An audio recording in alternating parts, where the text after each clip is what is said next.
Tu as ici ce que je t'ai montré sur le tableau, 16 croix, qui sont les 16 parties d'un tableau. Ces croix sont toutes de la même grandeur, elles forment le chemin d'une des diagonales, le chemin d'une autre diagonale, et elles sont exactement alignées tant dans ce sens que dans celui-là. Alors ce qui m'intéresse, c'est de mettre un petit peu de mouvement et de vie dans tout cela. Alors je procède par étapes. Je reprends mon tableau dont j'ai fixé les dimensions et sur ce qui va être un nouveau tableau, j'établis sur les bords tous les repères qui vont me servir à dessiner mes croix. Ces repères, je les fais inégaux. Ils sont plus grands d'un côté, plus petits de l'autre, plus grands, plus petits. Il y a une succession d'écarts tout autour qui est la même, 4 fois répétée. J'obtiens ces écarts différents en employant une recette, une formule qui fait que la progression est constante pour aller du plus grand au plus petit. Je répète donc 4 fois l'opération sur le contour et je réunis certains points pour obtenir de nouveau les 16 parties. Les 16 parties sont ici.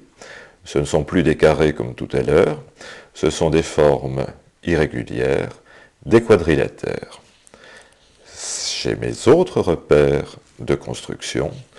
Je vais les réunir à nouveau face à face et je vais obtenir une grille qui, maintenant, contient les points de rencontre des nouvelles croix qui vont apparaître. Ces croix, tu les vois ici, tracées.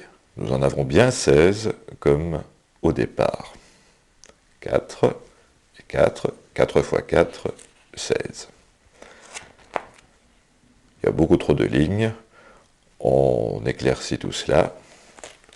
On retrouve dans un quadrilatère nos 16 quadrilatères avec chaque fois nos 2 diagonales qui se croisent. On continue à éclaircir tout cela, il y a encore beaucoup de lignes. On arrive maintenant, tu le vois ici, aux 16 croix que nous avions bien rangées les unes en face des autres, dans un ordre tout à fait différent. Et tu vas remarquer aussi que d'ici à là, et de là à ici, ces croix paraissent dessiner une courbe.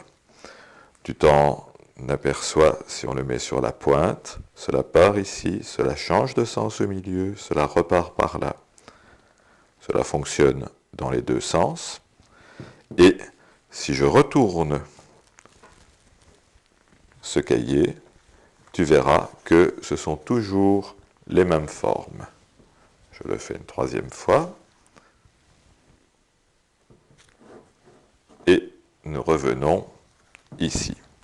La seule façon de changer cette forme en la laissant néanmoins la même, c'est de la regarder dans un miroir, ce que tu vois ici.